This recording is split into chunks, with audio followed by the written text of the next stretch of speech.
The Farm2Table Direct Show here at Ozark Homestead Expo 2024. We just got a wave from somebody passing by. They're just checking out. Joel Salatin just finished his spiel for the end of the day to a standing ovation here. So we're going to get back on track and get back in interviewing. Everything's kind of settling down up here for that.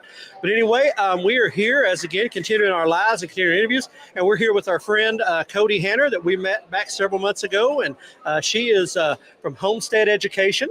That is her thing. That's her company, I guess you would call it. But what she does, of course, is homestead education. She does curriculums and stuff for homeschooling on the homesteads and from an agricultural standpoint, and ways you can take those things and teach kids, and providing resources out there for the homeschool parents that just are looking for a way to be able to teach their kids with a curriculum, and makes it simple, makes it easy to work with. And Cody, I mean, you had a presentation earlier today. We was able to catch a little piece of that as you were on the Q&A session down there. And I know that we've talked with you before about homestead education and and homeschooling and stuff, and what the unique challenges are with it, and also why people more and more are going to that particular way of educating their kids. But why don't you share a little bit about your topic today and kind of some of what was going on there? Yeah, well, thanks for having me back again. Absolutely. It's good to see you guys. I was excited when I saw you at the back of the audience. I was like, hey, my friends are back. That's right. So my topic today was homeschooling on the homestead, right. Which, I kind of just went into some of the basics of how to get started homeschooling, and making sure everybody's following the laws. I called it Homeschool 101. And I think it's just important to acknowledge that homeschooling and homesteading are synonymous at this point. And the reason for that is because we're focusing back on the home. Right. And I think that's important. I mean, because again, and that's, we talk all the time about, bringing things closer, bringing kind of, if you will, control back, opting out of those systems. Right. And getting out of the normal and getting into, which we were saying parallel economy, but earlier we heard parallel universe, and I like that better, actually. I like it because it's more than just economy. It's everything. Oh, yeah. And, I feel like they're living a completely different life. Like I say they, like, those other people in that alternate universe. Right. The people who are stuck in the matrix is what I like to say. And some days I miss the matrix, but when I could just blissfully be unaware of what was going on in life. No. Relying on all those systems. Right. Just going through, wake up, go to work, go home, go to bed, But anyway, so now I know you had a pretty good crowd in there this morning, and which is always good because it's good that people are seeking that information out. And one of the things we were talking about off camera was you had a lot of questions. People actually really wanting to know. And so what were some of the ones that maybe were common or popular, the questions you're getting? Yeah, well, I think it's really great that I had a good mix in the crowd of people that were already homeschooling and those that were interested in homeschooling. So being able to have all those questions happen back and forth, right. It was a really great way for everybody to kind of talk together, because there's some basics on homeschooling, and then there's everybody's individual situation. And sometimes people are afraid to get out there and ask those. So a big one that we got is how to get services for special education or neurodivergent kids. Okay. And that was actually a huge concern of mine when I pulled my kids out. I have an autistic son and a couple with ADHD. Right. And I was worried about getting them their speech therapy and stuff like that. And it is a challenge, and every state is different. But some states will actually still allow you to get your services through the public school district. And if not, if your insurance covers speech therapies and things like that, you can still get the services even if you're not in the school. Right. Well, I mean, that's an important thing, because I know just this last week or two in the community I live in, there was some stuff. We have a community page like everybody does on Facebook now, so we can all share our gripes and complaints and joys. But anyway, and it was the same thing where there was some who were homeschool, and then there was those who were virtual. Yeah. So they're doing two different things, and the virtuals weren't allowed to go to certain school events where the homeschool kids were. Oh, wow. Right. And the reason being was that they considered that if the virtuals, there's only a couple of reasons they will let them go virtual.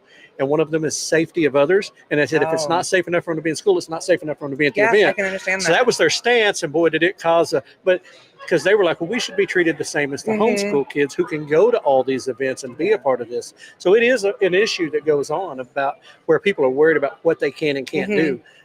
So, I mean, I'm glad you were able to address that with some, and that question's getting brought out. It's definitely a big question. Another option is like the farm school type Right. settings and stuff where you can maybe not get the speech therapies, but your kids are still getting a little bit more one-on-one, Right. especially if you need to go to work or something. So Okay. Well, that is super important that they can take with and everything. Yeah. So what was another top popular question? Well, of course, there's always that big topic of how do homeschoolers get socialized? Right. And I told them that if anybody had that question for me, they're paying my gas bill because I run these kids all over the country. Right. But I think what's really important to understand is kids are more appropriately socialized when they're not in the public school system. Right. Because they're interacting with kids of all ages, they're interacting with adults, they're building clout with adults. I mean, one of my boys has been able to get a job in construction anywhere in town because of the skills that he's taught himself and the relationships that he's built with guys on the fire department and stuff. Right. And see, and that's not point. We had a conversation, and I don't know if you know who Stuart and Ashley Klaus with Restoration Farms are. I don't know if you've heard. Oh, but anyway, they homeschool. They got 10 kids. I mean, they're the ultimate homeschool parent. Yeah. But anyway, but one of the things we talked about and just kind of talking about homeschooling was, what did you get in trouble for in school? Talking. Mm-hmm. How's that teaching social if you can't even talk? Exactly. Right. And then you're only taught how to socialize with one group of people in the same settings. Everybody's doing the same things. You're even the stuff like going to prom and stuff, like everyone's doing the same thing. Right. My kids go to homeschool prom and there's kids from 3 counties there and they're Right. getting to meet, other kids and stuff. And it's a really great experience. That's good. Okay. Well, I mean, that is important. I mean, because people do want to know that socialization is not, I joke around sometimes. I remember when I was growing up, homeschool kids were weird, and When I was growing up, homeschool kids were weird. Right. And now you look at the public school and you're like, oh, them people are weird. Right. And I mean, you could really get down to like the examples. I mean, there's so many different clubs out there and organizations. I mean, my kids are busy. Right. I mean, in fact, my teenagers just started a Constitution club in their county, and there's 20 other homeschoolers in their club, and they have organized this like completely by themselves. See, and I think it's important to be, and I don't want to pick, I mean, some people are in public school, that's what they've got to do. And I mean, I'm glad it's there, that at least there's some education out there, and I'm not knocking on it, but it's just highlighting a difference that you see and really kind of getting rid of some myths about homeschooling, things that our generation maybe carried forward because we had this image in our head. Yeah. And it is that, outside of the mold of the public education system, what they can flourish into if they're given the opportunity. So, what's another common or popular? Everyone wants to know how to pick curriculum. Right. And I mean, oh my goodness. I mean, you can actually pay consultants to help you pick out your curriculum. Right. But honestly, it doesn't have to be that hard. Pick things that work for you, that feel comfortable, that your kids are engaged in. Right. Because if they're not engaged, they're not going to build that ownership where, I've kept like my kids really engaged in what they're doing. Right. And then my daughter, who struggles with reading, wants to take an advanced AP biology class this semester. Right. And so she is choosing to choose the more intensive, possibly more boring reading curriculum because she knows that's what's best for her. Well, and that's important. I mean, that they begin to understand that as well, that, it might not be fun or it might not be what I would necessarily want to do, but it's going to get me where I want to go. Yeah. And your homeschool doesn't have to look any certain way. Right. And if you don't like it, throw it out. Well, there's that. I mean, that's kind of how we do with things we eat. We try it. If it don't work, we don't eat it again. Right. So Cody, you've been pretty busy. I mean, you mentioned earlier 22 conferences a year. I mean, that's you're rocking the country coast to coast, right? Ooh, yeah. I am a little tired. I have one more conference this year, and I'm taking about 4 months off, and I'm very excited for that. Right in time for winter, So you'll go see Canada for folks. She lives like Canada. Yeah, literally, like I could, throw a rock and hit Canada. So.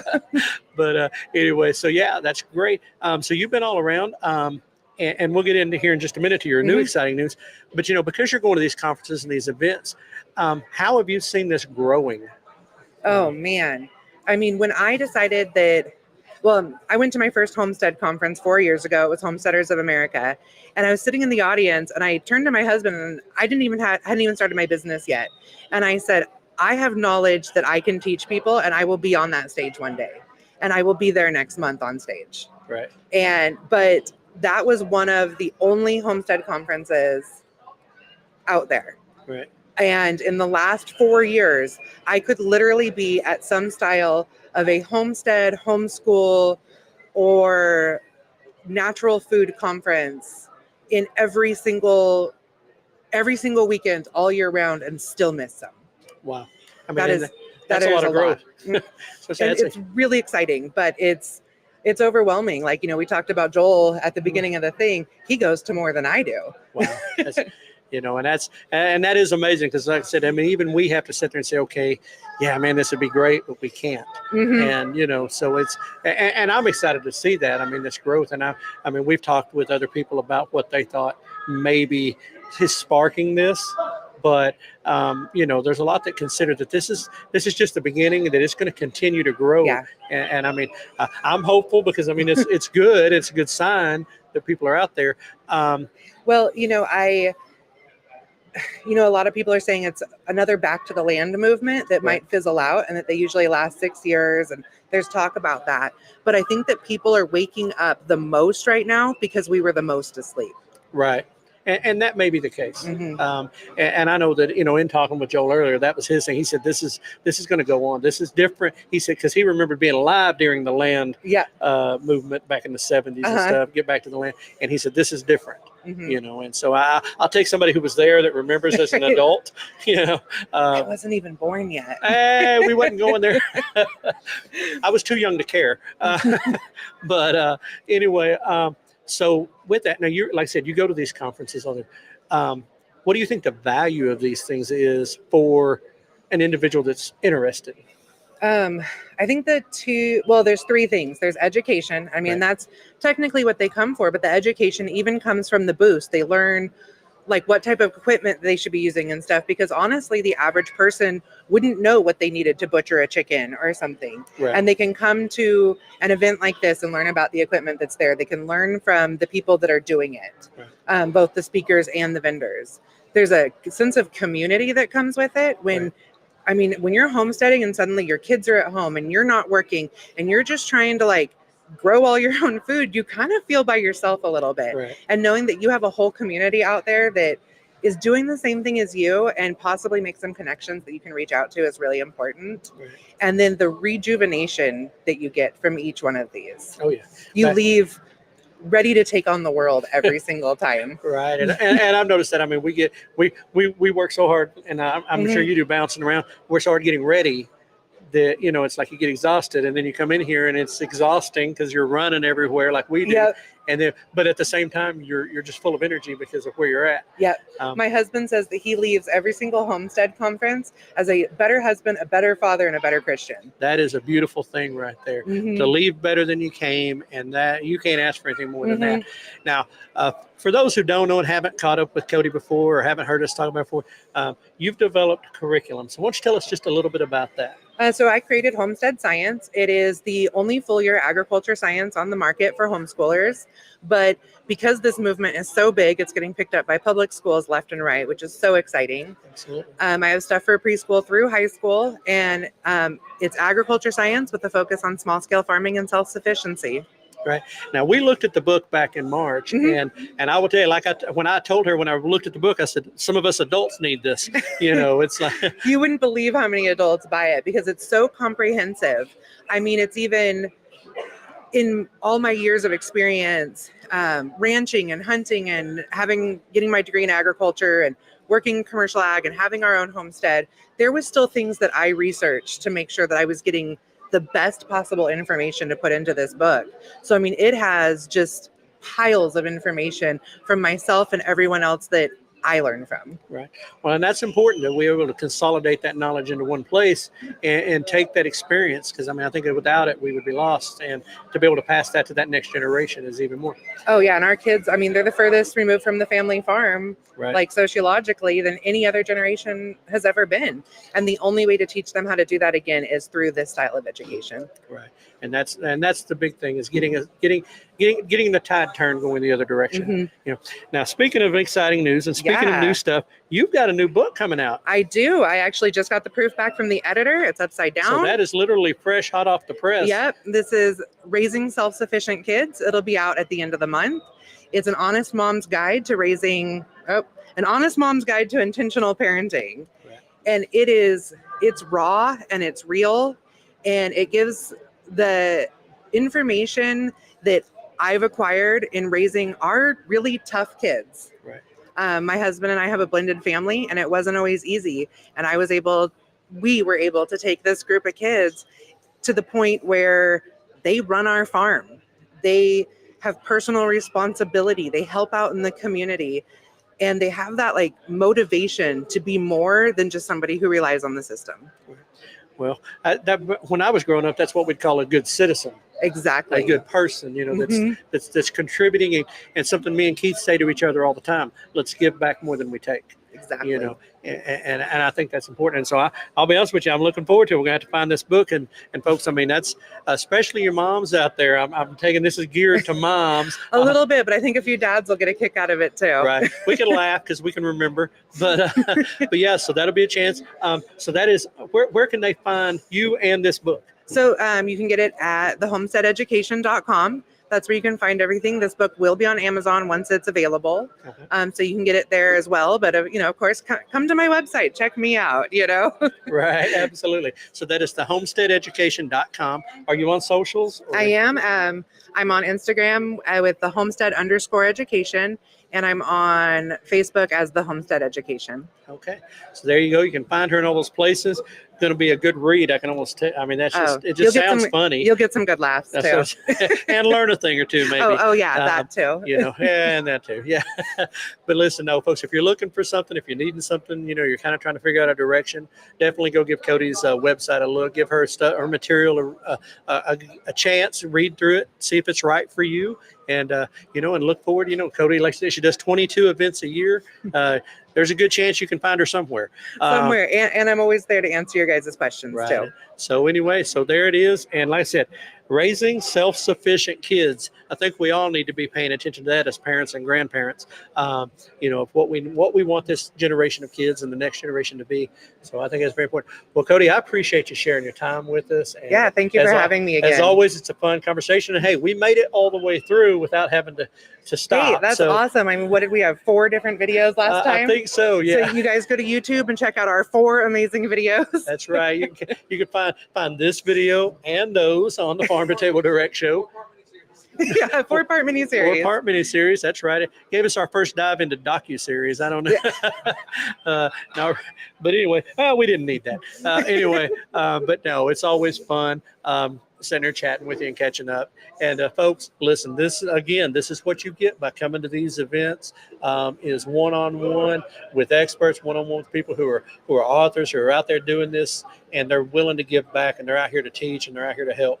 And so this is what you get when you come out. So it's not too late to still come out to this one this year. If you're in the area, you're passing through, you want to check out Ozarks Homesteading .com, or you can just Google Ozark Homesteading Expo 2024. It'll bring you to the information. They're on Facebook at Ozarks Homesteading, and you can still come out and enjoy this. It has been a wild day. We have been going, and the vendors and all the speakers and everything, and it's beginning to wind the day down. So we wanted to finish this out on a high note and just have a good time with the last interview of the day. And Cody, again, thank you for joining us with that. Absolutely. So, folks, we will be back on coverage tonight. Or not tonight, actually, we're not. We're going to take a break tonight. We get to preview the movie Homestead tonight. So exciting. No, I can't wait. So that's a benefit all of us get that are here. Now, tomorrow, though, we'll be back 8 a.m. We'll be back out here bringing you, again, wall-to-wall coverage with the vendors, with the presenters and speakers, and hopefully some of the people that are out here, maybe we can con 1 or 2 of them into sharing a few minutes. And I will give you a little tease. Tomorrow, I know we're planning to have a conversation with a guy about elderberries and some of the things that go into elderberry farming. We spoke with him earlier, and, man, again, just head full of knowledge from a vendor that is committed to a particular information and education about a thing and what an elderberry juice and stuff can do for you. So look forward to that tomorrow. And folks, as we always say, and we always end every show. We don't end every. This is all. I guess the whole day's been a show. So we're wrapping up our coverage for. No, I don't. Do you remember? Did you remember? Respect it and keep it local. Yeah, so we'll have Cody do that with us. But anyway, folks, again, you can check us out on Facebook, YouTube, and X. We'll continue to provide live stream coverage of the expo here. And as we've shared, there's plenty of things coming up. We'll get back into those tomorrow. Folks, thanks for checking us out today. Hit the like, hit the share, hit the subscribe. Go over to the Homestead Education on Facebook. Give them a like, give them a follow so you can keep up with what's going on in that world. And folks, as we always say, prepare for the unexpected and keep